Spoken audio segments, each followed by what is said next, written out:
नमस्कार, कैसे हैं आप लोग। उम्मीद है सब अच्छे ही होंगे। अभी आईटीआर फाइल करते हुए अपने कुछ क्लाइंट्स का जो एक कॉमन इशू मेरे सामने निकल कर आया, मैंने सोचा आज वो डिस्कस करते हैं। वो कॉमन इशू है जो हम अपना लिस्टेड इक्विटी शेयर्स या म्यूचुअल फंड के थ्रू जो हम शेयर वगैरह खरीदते हैं उसको जो सेल करते हैं तो उसकी जो टैक्सेबिलिटी अराइज होती है, तो उसके केस में उसका ट्रीटमेंट कैसे होता है। तो इसीलिए मेरा आज का टॉपिक है LTCG and STCG on sale of shares and equity oriented mutual funds. Basically sale of listed equity shares यहाँ पे ज्यादा अच्छा होगा लिखना।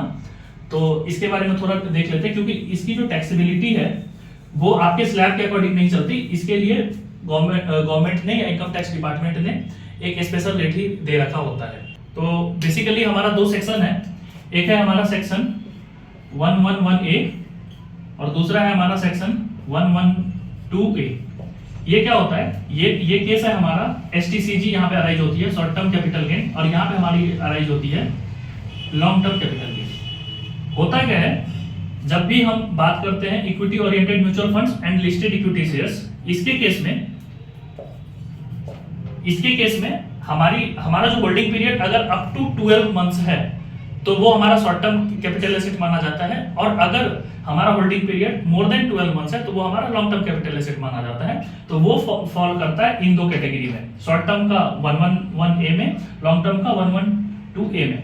And apart from listed equity shares and the equity oriented mutual funds, हमारे remaining जितने भी assets हैं अगर उसका holding period more than 24 months है तब वो आपका लॉन्ग टर्म कैपिटल एसेट या फिर उसके कम है तो शॉर्ट टर्म कैपिटल एसेट माना जाता है। तो वैसे केसेस में आपकी जो टैक्सेबिलिटी डिफाइंड होती है वो आपकी एज पर जो आपकी इनकम टैक्स की स्लैब है। जैसे अगर मैं फाइनेंशियल ईयर 24-25 की बात करता हूं तो जो हमारा स्लैब 0 से 3 वाला जो चल रहा है वो उसके अकॉर्डिंग डिफाइन होती है। लेकिन जब भी हम कोई लिस्टेड इक्विटी सेल करते हैं जहां पे हमने एसटीटी पे अगर किया है same equity oriented mutual funds में जहां पे एसटीटी आपका पेड होता है, तो वहां पे सेक्शन आपका 111A एंड 112A काम करता है। तो मोस्टली जो केसेस अभी मुझे देखने के लिए मिले वो मुझे 111A के मिले हैं। उसमें एक्चुअली होता क्या है, जो उसमें आपने म्यूचुअल फंड खरीदा और विद इन 12 मंथ्स आपने सेल कर दिया। तो गवर्नमेंट डिपार्टमेंट ने क्या किया, पिछले साल जो हमारा फुल फ्लेज बजट आया था इलेक्शन ईयर होने की वजह से, वो आया था 23 जुलाई 2025 को, माफ कीजिएगा 23 जुलाई 2024 को। तो इससे पहले आपका जो भी शॉर्ट टर्म कैपिटल गेन का रेट है वो 15% है, और जिस दिन ये बजट आया एंड उसके बाद आपका रेट 20% है। तो जब भी आपका short term capital gain arise हो रहा है फाइनेंशियल ईयर 24-25 में, तो वहां पे आपके दो रेट लग रहे हैं। अप टू 22 जुलाई 15%, 23 जुलाई से आगे 20%। तो अगर आपकी होल्डिंग लेस देन 12 मंथ्स की है लिस्टेड इक्विटी शेयर्स के केस में या इक्विटी ओरिएंटेड म्यूचुअल फंड्स के केस में जहां पे आपने एसटीटी पे किया है, तो आपको इस दो स्पेशल रेट पे आपका कैपिटल गेन टैक्स पे करना है। सेम अगर आपकी होल्डिंग मोर देन 12 मंथ्स की है तो आपका जो सेक्शन एप्लीकेबल होता है 112A, उस केस में आपको एक एग्जेम्पशन मिल जाता है 1.25 लाख का एज पर फाइनेंस बिल 2024। ठीक है, तो मेरी एक एडवाइस है आप लोगों को, अगर आप लोग ये चाहते हैं जो म्यूचुअल फंड्स एंड शेयर के केस में आपकी टैक्सेबिलिटी अराइज ना हो, तो आप हमेशा कोशिश कीजिए जो आपको जो वो शेयर है 12 मंथ्स तक होल्ड करना है, या म्यूचुअल फंड या listed equity shares, and after 1 year भी आप एक रफ कैलकुलेशन कीजिए जो आपकी सेल वैल्यू कितनी है और आपका परचेज प्राइस कितना था, एंड अकॉर्डिंगली 1,25,000 तक की वैल्यू डिफरेंशियल फिगर निकालिए। उतना तक ही आपका एग्जाम है। उसके ऊपर अगर आप कुछ करते हैं तो फिर आपका इस केस में भी 12.5% के रेट से आपकी टैक्सेबिलिटी डिफाइन होती है।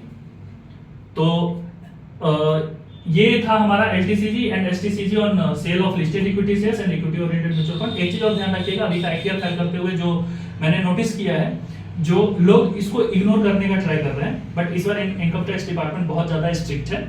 तो आपके एआईएस में एनुअल इंफॉर्मेशन सिस्टम जो है आपके इनकम टैक्स लॉगिन पे दिख जाएगा। जो भी चीजें कैप्चर हो रही है वहां पे उसको अच्छे से रिपोर्ट करने की कोशिश कीजिए, क्योंकि स्क्रूटनी इस बार बहुत अच्छे तरीके से इनकम टैक्स डिपार्टमेंट पहले भी करती रही है, इस बार और ज्यादा अच्छे तरीके से कर रही है।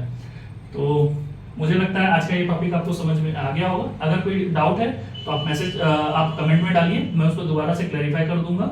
इन शॉर्ट मैं आपको दोबारा से फिर यही रिकमेंड करूंगा, अगर आप चाहते हैं जो आपकी एसटीसीजी अराइज ना हो, शॉर्ट टर्म कैपिटल गेन आपके sale of listed equity shares या म्यूचुअल फंड अराइज ना हो, तो आप होल्ड उसको मोर देन 12 मंथ होल्ड कीजिए। एंड 12 महीने के बाद भी अगर आप चाहते हैं जो टैक्स आपको ना पे करना पड़े लॉन्ग टर्म कैपिटल गेन वाले केस में, तो कोशिश कीजिए जो आपका सेल प्राइस और परचेज प्राइस का डिफरेंस 1,25,000 रुपए से कम हो, क्योंकि उतना तक ही एग्जेप्ट है, उसके ऊपर 12.5% का आपका टैक्स रेट है। ये अभी मैंने सिर्फ शेयर या लिस्टेड इक्विटी शेयर की बात करी है।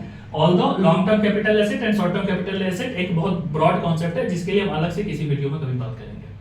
वीडियो अच्छी लगी हो तो लाइक, शेयर और सब्सक्राइब करना ना भूलें।